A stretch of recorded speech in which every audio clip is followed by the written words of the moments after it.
Bismillahirrahmanirrahim. Assalamualaikum warahmatullahi wabarakatuh. Alhamdulillahilladzi arsala rasulahu bil huda wa dinil haqq liyuzhirahu 'alad dini kullih wa kafa billahi syahida. Asyhadu an la ilaha illallah wahdahu la syarikalah wa asyhadu anna Muhammadan abduhu wa rasuluhu la nabiyya ba'dah. Allahumma shalli wa sallim wa barik ala nabiyyina Muhammad wa ala alihi wa ashabihi ajma'in. Allahumma subhanaka la ilma lana illa ma 'allamtana innaka antal alimul hakim. Sahabat Al-Aqsa yang semoga selalu dirahmati Allah Subhanahu wa taala. Alhamdulillahirabbil alamin. Pada hari ini kita akan memulai sebuah tajuk baru dalam channel Sahabat Al-Aqsa, yaitu Sirah Maqdisiyah, khasanah sejarah seputar Baitul Maqdis. Dan alhamdulillah bersama kita telah hadir seorang pakar sejarah di Indonesia, dan beliau merupakan satu di antara pembina atau penasihat Sahabat Al-Aqsa sekaligus akademisi di Universitas Padjadjaran Bandung, yaitu Dr. Tiar Anwar Bakhtiar. Assalamualaikum Ustaz Tiar. Waalaikumsalam warahmatullahi wabarakatuh. Ahlan wa sahlan wa marhaban di Studio Sahabat Al-Aqsa di Yogyakarta. Alhamdulillah. Dan Sahabat Al-Aqsa yang dirahmati Allah, kita akan memperbincangkan tentang sebuah tajuk, yaitu kontribusi dari ormas-ormas Islam di dalam membela atau memperjuangkan Baitul Maqdis. Dan sebagaimana kita ketahui bersama bahwasanya sebelum era kemerdekaan telah tumbuh sejumlah ormas Islam berskala besar selain Muhammadiyah dan Nahdlatul Ulama, dan ternyata mereka juga telah berkontribusi di dalam perjuangan untuk membela Baitul Maqdis. Dan sebagaimana kita ketahui bersama, persoalan Baitul Maqdis ini bukanlah semata-mata persoalan geopolitik, geoekonomi maupun geomiliter, tapi merupakan persoalan akidah, sunnah, ukhuwah, dan juga izzah atau kehormatan kaum muslimin. Baik, kita akan berbincang langsung dengan Dr. Tiar Anwar Bakhtiar. Ustadz, bagaimana sebenarnya kontribusi dari ormas-ormas Islam sebelum era kemerdekaan terhadap perjuangan Baitul Maqdis ini sendiri, Ustaz? Baik, terima kasih. Alhamdulillah, pada saat ini kita masih bisa berdiskusi kembali ini mengenai masalah Baitul Maqdis dalam satu program namanya Sirah Maqdisiyah. Dan saat ini kita akan membahas mengenai bagaimana kontribusi Indonesia ya terhadap masalah-masalah Baitul Maqdis ini. Kalau kita kembali ke konstitusi kita ya, yang salah satu tujuannya dalam muqaddimah Undang-Undang Dasar 45 itu adalah menghapuskan penjajahan di dunia ini, maka tema penjajahan ini menjadi tema utama dalam kemerdekaan Indonesia. Dan kemerdekaan Indonesia itu kan diinisiasi ya oleh ormas-ormas, salah satunya itu oleh ormas Islam, misalnya Muhammadiyah, Nahdlatul Ulama, Sarekat Islam, Persatuan Islam, Al-Irsyad, kemudian ada Majelis Islam Ala Indonesia dan sebagainya. Itu peran dari ormas-ormas ini sangat besar. Baik. Sampai nanti lahir Indonesia, dan salah satu visi Indonesia itu adalah menghapuskan penjajahan di atas dunia. Sebagaimana kita tahu bahwa Indonesia pernah mengalami penjajahan, maka kemunculan ormas-ormas Islam di awal abad 20 itu juga temanya secara politik adalah bagaimana menolak kolonialisme, bagaimana menolak penjajahan. Nah, maka ketika di Indonesia mereka menolak adanya penjajahan terhadap bangsa Indonesia, ketika terjadi kolonialisme, penjajahan Inggris di Palestina, maka ini juga secara otomatis menjadi salah satu isu ya bagi ormas-ormas Islam di Indonesia ini. Baik. Maka kita tahu bahwa Palestina adalah kawasan, atau Baitul Maqdis adalah kawasan yang sejak tahun 917 itu kan sudah dijanjikan mau diberikan kepada Yahudi. Karena oleh waktu Inggris pada waktu itu, Ustaz, ya. Kan itu ada perjanjian namanya Sykes-Picot ya pada 1916 antara Inggris dengan Prancis. Inggris Prancis ini kemudian mereka kan membagi ya mana wilayah-wilayah yang dimenangkan oleh mereka dalam Perang Dunia Pertama yang nanti akan menjadi wilayah yang dikuasai Inggris dan Prancis gitu. Nah kebetulan kawasan Baitul Maqdis itu kan berada di bawah mandat Inggris gitu. Jadi Inggris yang nanti akan memberikannya kepada siapa begitu. Nah cuma sebelum perang kan Inggris ini sebagai leader dalam Perang Dunia Pertama dia sudah punya janji kepada paling tidak ada 3 pihak yang dijanjikan akan mendapatkan wilayah Palestina ini. Yang pertama yang dijanjikan mendapatkan kawasan Palestina termasuk Baitul Maqdis di dalamnya itu adalah orang-orang Yahudi gitu. Jadi Yahudi itu yang membantu secara finansial karena pengusaha-pengusaha Yahudi semuanya mereka mengumpulkan dana bukan diberikan kepada Turki ya, tetapi diberikannya kepada Inggris. Ya. Jadi mereka ini pro kepada Inggris karena mereka melihat kelihatannya Inggris akan menang di dalam perang itu gitu. Nah, sehingga bantuan ekonomi Yahudi itu full kepada Inggris. Nah, sehingga Inggris menjanjikan apa yang diminta oleh Yahudi setelah nanti perang ini selesai. Dan permintaan Yahudi mereka menginginkan kawasan untuk dijadikan sebagai negara Yahudi Raya gitu atau Israel Raya. Dan mereka meminta kawasan Baitul Maqdis ini atau kawasan Palestina. Walaupun sebetulnya sebelumnya sudah ditawarkan juga kawasan Argentina, tapi ternyata yang dipilih orang Yahudi itu adalah Baitul Maqdis ya, atau Palestina ini. Kemudian yang kedua yang diberi janji oleh Inggris untuk mendapatkan kawasan ini adalah orang-orang Palestina sendiri. Jadi orang Palestina yang dalam perang itu ikut membantu Inggris ya menghadapi Turki Utsmani. Mereka dijanjikan melalui pemimpin Palestina ini Mufti Palestina, mereka dijanjikan untuk akan memerintah wilayah ini secara merdeka kan kira-kira begitu. Yang ketiga yang dijanjikan oleh Inggris mendapatkan kawasan ini adalah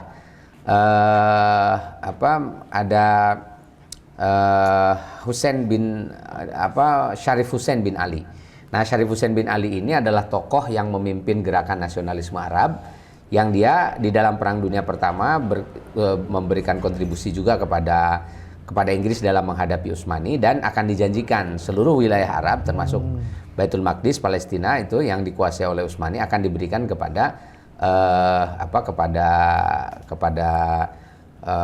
Syarif Hussein bin Ali ini. Tapi ternyata ya namanya juga janji kepada 3 pihak tapi di wilayah yang sama tentu saja tidak mungkin itu dilaksanakan semuanya.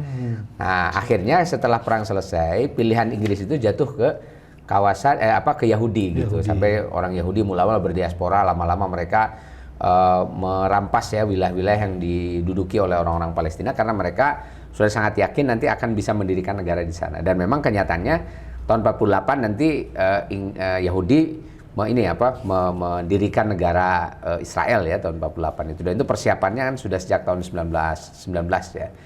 Nah, maka pada awal abad ke-20 ini ya dari tahun 1920-an itu sudah muncul berita di mana-mana bahwa kawasan Palestina ini dia tidak jadi diberikan kepada Syarif Hussein ya menjadi satu negara merdeka atau kepada orang-orang Palestina gitu, tapi di-keep oleh Inggris. Nah, maka waktu itu masih belum oleh Israel tetapi masih berada di bawah penjajahan Inggris. Nah, maka di Indonesia karena memang isu penjajahan itu menjadi isu yang sangat yang sangat hangat lah. Jadi zeitgeist-nya atau jiwa zaman pada itu kan memang melawan penjajahan gitu. Maka umat Islam yang di sini sedang melawan penjajah Belanda gitu ya, mendengar saudara-saudara mereka yang tadinya merdeka sebetulnya kan di bawah Utsmani menjadi negara yang ya bebas menjalankan aktivitasnya sebagai Muslim. Tetapi kemudian direbut oleh Inggris dan dijajah oleh Inggris gitu. Jadi Palestina ini menghadapi penjajahan baru. Makanya di Indonesia tokoh-tokoh waktu itu seperti Cokro Aminoto misalnya dari Sarekat Islam, kemudian Ki Bagus Hadikusumo atau Profesor Kahar Muzakir ya dari Muhammadiyah, atau nanti ada Wahab Hasbullah dari Nahdlatul Ulama, Wahid Hasyim dari Nahdlatul Ulama dan sebagainya. Para pemimpin itu menjadikan salah satu Palestina ini menjadi salah satu isu yang mereka yang mereka geluti gitu. Jadi di majalah-majalah yang diterbitkan oleh NU misalnya ada Suara Nahdlatul Ulama, kemudian majalahnya Persis ya, Al-Lisan waktu itu, kemudian di majalahnya Muhammadiyah juga demikian. Itu berita-berita tentang Palestina itu selalu menghiasi majalah-majalah ini sebagai satu berita internasional. Jadi artinya perhatian terhadap masalah Palestina itu besar sekali, padahal kan sebetulnya masalah internasional itu banyak, tapi yang banyak dikutip itu adalah masalah-masalah Palestina. Misalnya ketika terjadi bentrok tahun 26 ya antara Ikhwan Muslimin dengan Inggris, perang tahun 33 dan seterusnya gitu kan, itu sering tahun 36 juga bentrokan-bentrokan antara orang Palestina atau warga Palestina dengan Baitul Maqdis, warga Palestina dengan Inggris ya. Dan orang-orang Yahudi itu tidak bisa dihindarkan gitu. Nah, sehingga kalau kita perhatikan bahwa isu mengenai Baitul Maqdis ya, mengenai Masjidil Aqsa di awal-awal kemunculannya itu sudah menjadi perhatian Indonesia, dan yang membawa isu ini atau yang membela lah masalah-masalah Palestina ini adalah ormas-ormas yang besar-besar tadi itu gitu. Alhamdulillah. Nah, itu jadi bahkan mereka juga mengadakan rapat-rapat akbar, menggalang dana, mengirimkan surat protes misalnya ke PBB, waktu itu namanya LBB ya, Liga Bangsa-Bangsa, betul, masih belum PBB. Jadi ke Liga Bangsa-Bangsa memprotes kebijakan Inggris dan seterusnya, walaupun protes-protes itu tentu saja tidak digubris karena memang kekuatan global lebih dominan ya dibanding ormas Islam. Tapi paling tidak ini menunjukkan bahwa masalah-masalah Palestina Baitul Maqdis ini bukan masalah baru gitu yang belakangan saja baru diperhatikan oleh aktivis Indonesia, itu tidak, tapi ini merupakan masalah yang sejak awal masalah ini muncul itu sudah menjadi perhatian para aktivis Islam di Indonesia.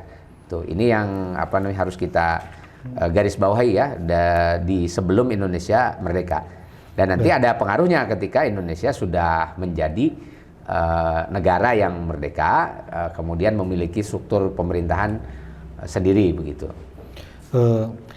Kita mencatat Ustadz bahwasanya sejumlah ormas Islam berdiri di awal abad ke-20, diantaranya adalah Jamiatul Khair di 1901, kemudian Al-Irsyad di 1914, Sarekat Islam di 1905, kemudian Matla'ul Anwar di 1916, Persatuan Islam di 1923, Masyumi di 1937, Muhammadiyah di 1912, Al-Khairat di 1930, dan juga NU di 1926. Kemudian ketika mereka berdiri, ini kan sebelum deklarasi negara boneka Israel, Ustaz ya. Betul, ya. Nah, apakah mereka ini mulai mengadvokasi tentang isu Baitul Maqdis ini sejak sebelum berdirinya negara Israel itu, atau justru sesudahnya? Ya, sebelumnya. Jadi kan konflik-konflik antara warga Palestina dengan Inggris dan juga dengan Yahudi kan terjadi sejak awal, karena pendudukan Yahudi itu kan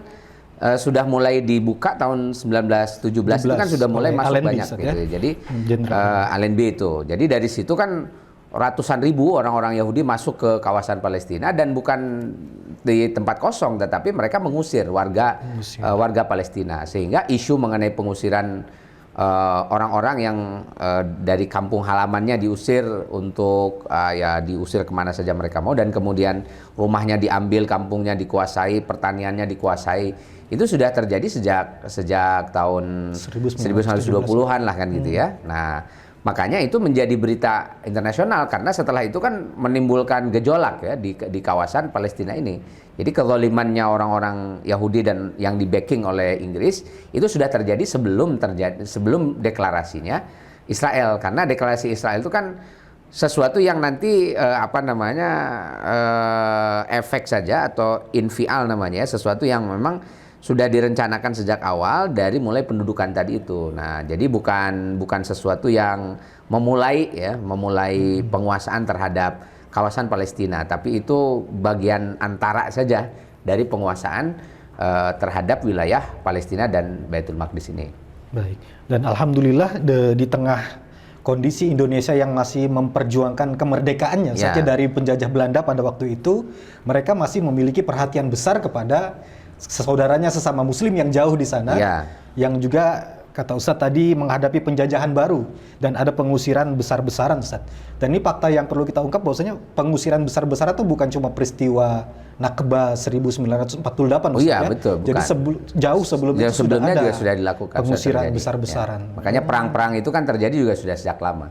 Kan di antara motif berdirinya Ikhwanul Muslimin juga 1928 ya kalau nggak salah, itu kan diantaranya adalah mengenai isu Palestina ini gitu. Jadi para aktivis di Mesir yang mereka merasa bahwa mereka harus membela ya kehormatan umat Islam yang diinjak-injak karena mereka sudah merebut Baitul Maqdis dari tangan umat Islam. Nah, itu akhirnya muncul Ikhwan Muslimin dan gerakan ini menjadi satu gerakan yang secara langsung ya berhadapan dengan Baitul Maqdis ini. Dan pimpinan Ikhwanul Muslimin ini yang sezaman dengan pemimpin-pemimpin pendiri ormas Islam di Indonesia itu ya, itu berhubungan dengan sangat baik kan. Hasan Al-Banna pernah datang ke Indonesia, terus juga nanti ada beberapa tokoh dari Indonesia seperti Profesor Kahar Muzakir yang alumni Mesir kan gitu ya, itu juga teman-temannya di Ikhwanul Muslimin adalah teman kuliahnya beliau gitu, sehingga hubungan antara Ikhwanul Muslimin yang berhadapan langsung dengan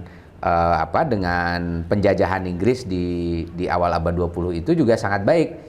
Nah, makanya antara isu Palestina dengan isu Indonesia sih sebenarnya menjadi berbarengan ya. Jadi orang-orang di Timur Tengah juga memperhatikan isu Indonesia dan orang Indonesia juga sama itu memperhatikan isu isu di Timur Tengah. Karena waktu itu kan umat Islam itu masih punya hubungan yang intensif ya antara satu kawasan dengan kawasan yang lain sebagai satu ummah wahidah lah, sebagai satu umat. Yang itu nanti kan setelah era nasionalisme kan dipecah-pecah, jadi seolah-olah satu dengan yang lain itu tidak ada hubungan. Padahal dulu itu ya hubungan sangat erat antara kaum muslim di berbagai belahan dunia itu. Nah, saya kira begitu. Apakah ada perbedaan Ustadz pola dukungan dari ormas-ormas Islam ini maupun gerakan Islam internasional pra runtuhnya khilafah Islam di tahun 1924 dengan pasca runtuhnya khilafah? Ya, bedanya kan gini ya, ketika masih ada Utsmani, itu kan yang menanggung jawab di Baitul Maqdis kan Turki Utsmani gitu, sehingga masih belum masuk fase penjajahan. Makanya tidak menjadi isu karena kan belum ada masalah gitu. Belum ada masalah, masih dikuasai Utsmani, masih dilindungi Utsmani, sehingga gerakan-gerakan Islam di Indonesia baik itu yang sebelum abad ke-20 kan seperti gerakan Pangeran Diponegoro dan sebagainya itu lebih bersifat lokal. Maksudnya yang menjadi perhatian itu ya masalah sendirilah gitu. Isu-isu nasional. Nah, tapi setelah Utsmaninya runtuh, kemudian setelah kekalahan Perang Dunia Pertama lah gitu ya, Utsmani harus melepaskan kawasannya. Timur Tengah itu kan baru mengalami penjajahan yang konkret bahwa kawasan Timur Tengah dikuasai oleh Inggris gitu, sehingga baru setelah Palestina dijajah saja orang-orang Indonesia itu memberikan perhatian, karena sebelumnya kan nggak ada masalah gitu. Jadi setelah ada masalah baru ada perhatian, dan itu jadi perhatiannya umat Islam Indonesia terhadap masalah Palestina, Baitul Maqdis itu sejak awal ya, kasus Palestina yang dicaplok oleh Yahudi, yang dicaplok oleh Inggris itu terjadi gitu. Jadi bukan baru-baru saja. Nah, itu karena tadi itu ya masalahnya kan baru muncul setelah nanti dilepas oleh Turki Utsmani. Dan pada waktu itu apakah ormas ini saling berkolaborasi satu dengan yang lain atau sendiri-sendiri? Bareng-bareng gitu, bareng-bareng. Mereka sering mengadakan rapat akbar. Misalnya yang dicatat dalam majalah Al-Lisan ya tahun 37 itu sempat ada rapat akbar yang dihadiri oleh NU, Muhammadiyah, Al-Irsyad, Persis. Nah, itu Sarekat Islam. Itu rapat akbarnya diadakan di gedung Al-Irsyad di Surabaya gitu. Jadi waktu itu ya berkumpul ada sekitar 33 ormas ya yang hadir di sana. Kemudian ada pemimpin-pemimpin dari semua gerakan itu yang menyampaikan orasi kan gitu. Sampai nanti mengeluarkan surat dukungan atau petisi bersama ya, yang dikirimkan ke Liga Bangsa-Bangsa itu ditandatangani oleh Ketua Sarekat Islam waktu itu, yaitu Wondo Amiseno itu. Dan ini sesuatu yang kita bisa menyaksikan bahwa pada masa itu urusan penjajahan itu semua ormas Islam itu sama, dia satu suara gitu ya, menghadapi isu global ini gitu. Nah, jadi tidak berdiri masing-masing gitu ya. Dan ini juga sekaligus mengklarifikasi Ustadz sebuah isu yang lagi ramai di tahun 2018 dulu ya, Januari, bahwasanya ada seorang petinggi negara yang menyatakan bahwasanya ormas Islam yang berkontribusi terhadap Republik itu hanya NU dan Muhammadiyah, yang pada perkembangannya akhirnya diklarifikasi, dan ternyata kita menemukan fakta bahwasanya ada banyak ormas Islam berskala besar yang artinya sudah terbagi, tersebar di sejumlah wilayah, dan juga mereka bukan hanya memikirkan kemerdekaan Republiknya, kemerdekaan Indonesia, tapi juga kemerdekaan saudaranya atau perjuangan saudaranya di negeri Nunjau di sana di Baitul Maqdis. Alhamdulillah. Dan kita melangkah Ustadz ke tentang perjuangan ormas ini terhadap Baitul Maqdis atau sikap ormas terhadap Baitul Maqdis di era kemerdekaan Ustadz. Pada waktu itu kita juga mengalami peralihan ya Ustadz dari masa penjajahan Belanda, kemudian masuk ke penjajahan Jepang, kemudian masuk ke pergolakan seputar pengakuan kedaulatan RI. Itu bagaimana Ustadz? Ya, ormas jadi di situ. Sewaktu Indonesia merdeka, kita tahu bahwa merdekanya Indonesia itu penopangnya itu adalah ormas-ormas yang tadi itu gitu, yang memperjuangkan Baitul Maqdis, memperjuangkan kemerdekaan.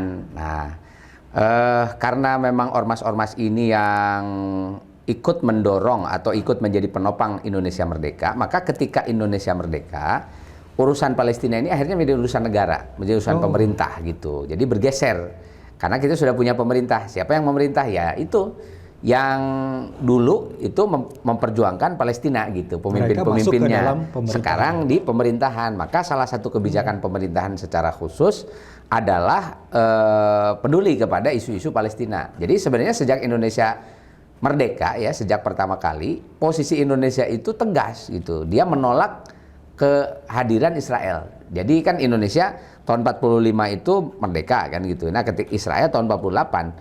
Harusnya kalau Indonesia ini menerima keberadaan Israel sejak tahun 48 itu Indonesia menerima Israel sebagai satu negara mereka, tapi tidak pernah.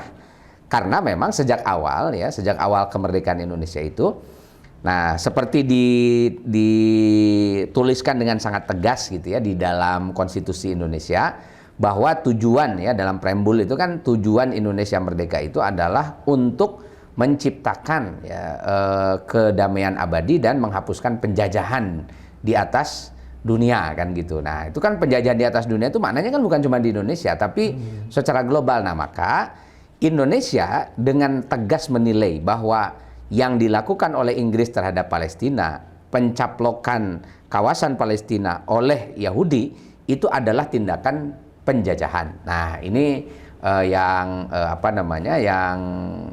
harus menjadi rumus utama yang sekarang ini mau dirombak ini pemahaman mengenai posisi Indonesia terhadap Israel. Jadi seolah-olah sekarang mulai ada muncul pengaruh-pengaruh kepada pemerintah Indonesia bahwa Indonesia ini harus sudah mulai mengakui Israel sebagai negara, dan ini tentu saja menjadi ahistoris ya, karena sejak awal Indonesia itu pada posisi yang tidak menerima Israel gitu, karena memang Israel ini dianggap sebagai penjajah. Dan ini kalau sampai Israel diterima ya sebagai satu negara yang berkedaulatan oleh Indonesia, itu berarti Indonesia mengkhianati cita-cita kemerdekaannya, karena sejak Indonesia merdeka itu posisinya itu demikian. Dan dulu ketika kan ada fase dalam memperjuangkan Palestina itu kan Baitul Maqdis itu ya ada perang, kemudian ada juga usaha-usaha damai ya, konferensi-konferensi internasional diselenggarakan oleh berbagai gerakan dan sebagainya. Nah kalau di awal-awal sebelum Indonesia merdeka itu kan yang hadir adalah ormas-ormas. Tapi ketika Indonesia sudah merdeka, itu justru yang menghadiri adalah negara secara langsung. Jadi Menteri Luar Negerinya seperti Ahmad Subarjo itu kan pernah menghadiri konferensi internasional pertama tentang Baitul Maqdis di Yerusalem gitu. Itu yang hadir waktu itu tahun 52 atau 53 gitu. Yang hadir tuh Menteri Luar Negeri langsung Ahmad Subarjo. Ahmad Subarjo. Nah, jadi ini menandakan bahwa posisi Indonesia setelah kemerdekaan itu menjadi semacam negara yang berada di garda terdepan ya dalam membela masalah Baitul Maqdis. Dan bahkan ketika Soekarno menyelenggarakan KAA ya, Konferensi Asia Afrika, itu yang diundang Palestina gitu. Nah, jadi Palestina dianggap sebagai negara Asia oleh Soekarno. Jadi maksudnya Soekarno itu yang memberikan support kepada orang-orang Palestina bahwa mestinya Palestina itu jadi negara sendiri, dan Soekarno tidak mengundang Israel sama sekali gitu. Jadi Indonesia sebagai tuan rumah Konferensi Asia Afrika yang nanti ini melahirkan gerakan non-blok ya, itu tidak mengakui Israel sama sekali, dan bahkan Israel ini dianggap sebagai penjelmaan dari nekolim ya, neokolonialisme dan imperialisme, dan ini ditolak sepenuhnya oleh presiden waktu itu. Nah, jadi heroisme memperjuangkan kemerdekaan dan menolak penjajahan itu berimplikasi dalam kebijakan luar negeri dalam mengenai masalah Palestina ini. Jadi masalah Palestina itu betul-betul dibela oleh Indonesia sebagai negara. Makanya dari dulu tokoh-tokoh Palestina atau yang memperjuangkan kemerdekaan Baitul Maqdis itu selalu dekat dengan Indonesia itu. Misalnya Hasan Al-Banna pernah datang ke Indonesia. Mufti Amin Al-Husaini misalnya, ya tokoh perlawanan terhadap Israel ya di Palestina, itu juga pernah datang ke Indonesia, dan mereka sangat support dengan kemerdekaan Indonesia, sehingga posisi Indonesia dengan Palestina ini ya sudah sejak lama memang ikatannya itu sangat erat gitu. Itu yang terjadi di eranya Soekarno gitu. Jadi efek dari ormas-ormas Islam yang sebelum kemerdekaan itu mendukung Palestina dan menolak Inggris serta Israel atau Yahudi, setelah Indonesia merdeka, sikap itu menjadi sikap resmi negara gitu dalam hubungan internasional ya, menyikapi masalah-masalah Palestina yang sebetulnya sampai sekarang sih kalau secara umum secara garis besar itu masih demikian ya, masih membela Palestina Indonesia ini. Cuma sekarang sudah mulai ada suara-suara yang ingin mencoba mengubah paradigma hubungan luar negeri Indonesia dalam konteks Palestina dan Israel itu gitu. Baik, dan itu sangat menarik sekali. Nanti kita akan bedah tentang suara-suara yang ingin menjalin babak baru hubungan dengan negara Zionis di episode kedua kita insya Allah nanti.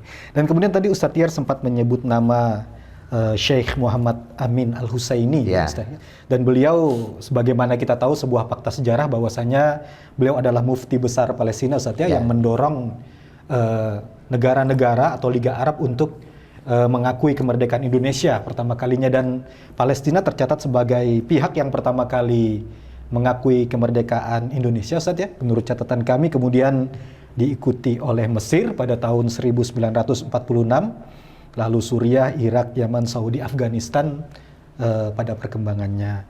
Dan baik Ustadz, ketika dalam masa-masa revolusi pasca kemerdekaan itu Ustadz, apakah ketika peran besar sudah mulai diambil alih oleh negara, ormas-ormas itu tetap bergerak? Atau semuanya negara betul-betul di garda terdepan, lalu ormas ini mengambil peranan yang berbeda? Ya, kalau dari segi ini ya, pemberitaan misalnya yang diterbitkan oleh majalah-majalah ormas itu masih lah. Jadi artinya kalau sikap ormas itu masih belum berubah gitu, tetap seperti itu. Jadi dalam majalah-majalah mereka perbincangan mengenai atau pemberitaan mengenai Palestina itu masih mereka lakukan. Jadi artinya seperti sedia kala ormas masih melakukan tetap itu. Cuma bergerak.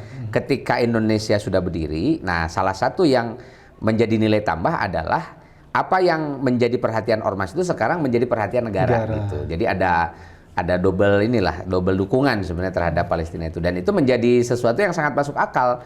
Kalau Indonesia sejak sebelum merdeka saja sudah memberi dukungan kepada kemerdekaan negara-negara di sekitar kawasan Arab, nah maka negara-negara Arab itu sudah pasti dia akan memberikan dukungan ke Indonesia, karena tahu bahwa di media-media Indonesia itu dukungan mereka terhadap kemerdekaan negara-negara Arab dari Inggris itu sangat kuat, sangat kencang begitu.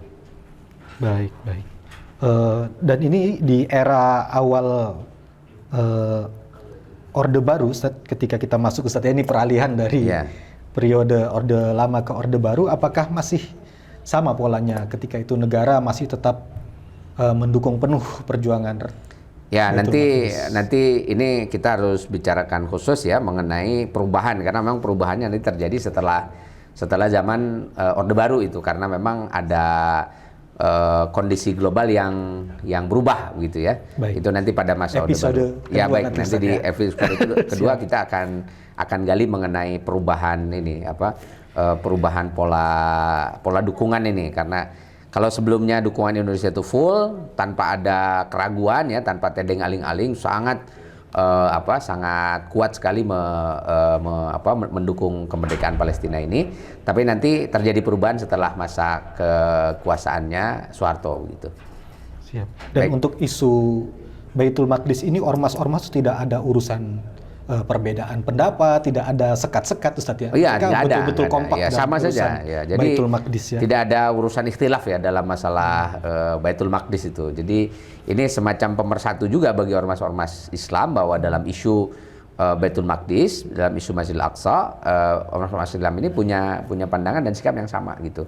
Dan ini yang patut kita syukuri ya, di awal-awal abad 20 kita punya legacy, punya warisan sejarah yang sangat penting gitu, yang ini nggak boleh dilupakan oleh generasi berikutnya. Siapa tahu nanti ada suara-suara sumbang ya, yang misalnya sekarang ini kita ada yang mengatakan bahwa wah ini kan Palestina mau urusan orang Palestina aja gitu, nggak ada urusan dengan kita mau urusi aja urusan kita. Kan sering kita mendengar ungkapan-ungkapan seperti itu, padahal sebetulnya masalah Palestina itu sudah menjadi perhatian kita sejak awal, karena memang umat Islam itu kan kal jasadil wahid, dia nggak bisa dipisahkan ya, antara Islam di Indonesia, Islam di Baitul Maqdis, Islam di Amerika, Islam di mana-mana saja, itu dia kal jasadil wahid, harus seperti satu tubuh gitu ya, yang apabila salah satu tubuhnya sakit ya yang lain ikut merasakan sakitnya, nah, kira-kira begitu.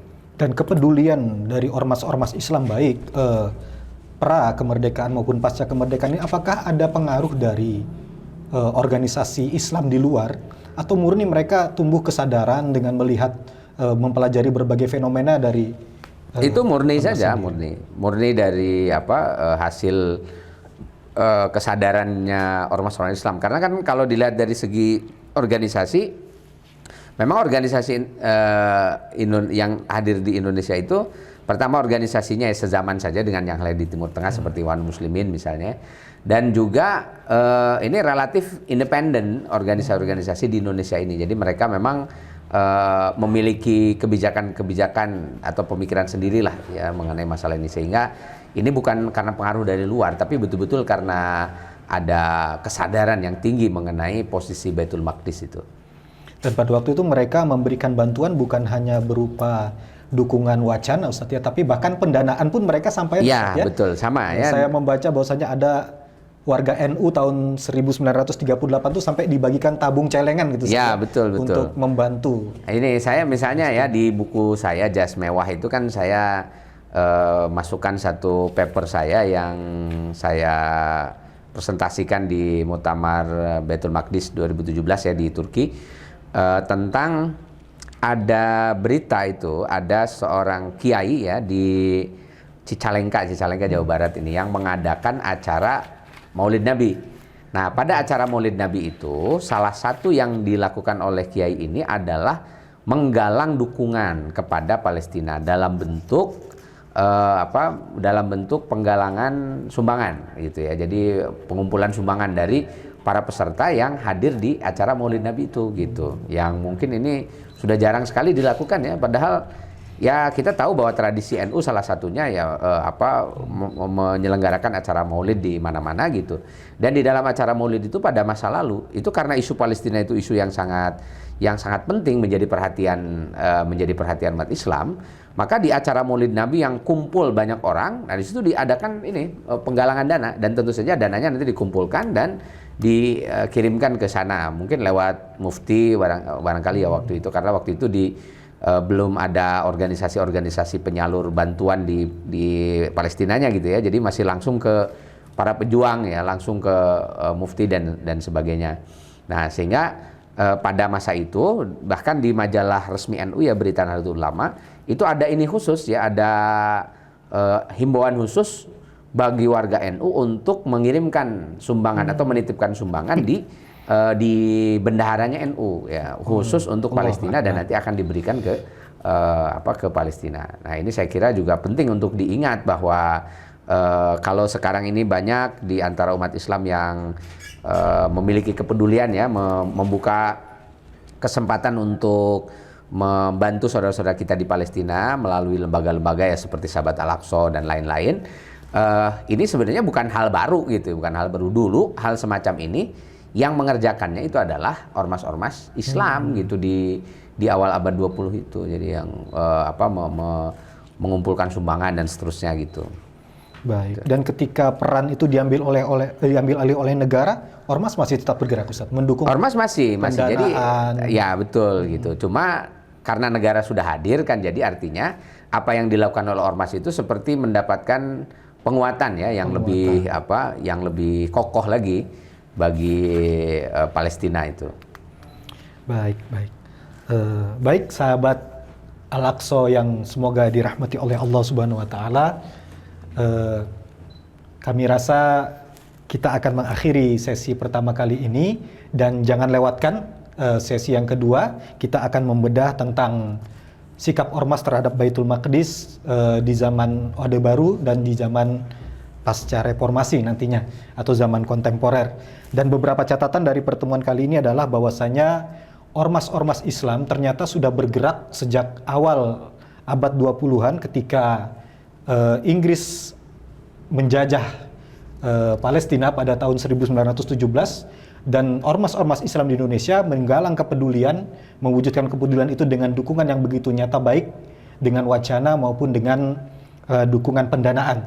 Dan berikutnya kita menemukan fakta bahwasanya Indonesia telah menyatakan bahwa salah satu tujuan negaranya adalah menciptakan ketertiban dunia yang berdasarkan kemerdekaan, perdamaian abadi, dan keadilan sosial. Dan salah satu bentuk dukungan terhadap Baitul Maqdis juga mengacu kepada tujuan negara ini. Artinya ketika ada yang ingin membelokkan arah dan dukungan terhadap Baitul Maqdis ini, maka bisa jadi mereka adalah membelokkan tujuan negara itu sendiri. Baik, demikian untuk pertemuan kali ini. Mudah-mudahan kita bisa bertemu di edisi berikutnya dengan bahasan yang lebih menarik. Subhanakallahumma bihamdik, asyhadu an la ilaha illa anta, astaghfiruka wa atubu ilaik. Wassalamualaikum warahmatullahi wabarakatuh. Assalamualaikum warahmatullahi wabarakatuh.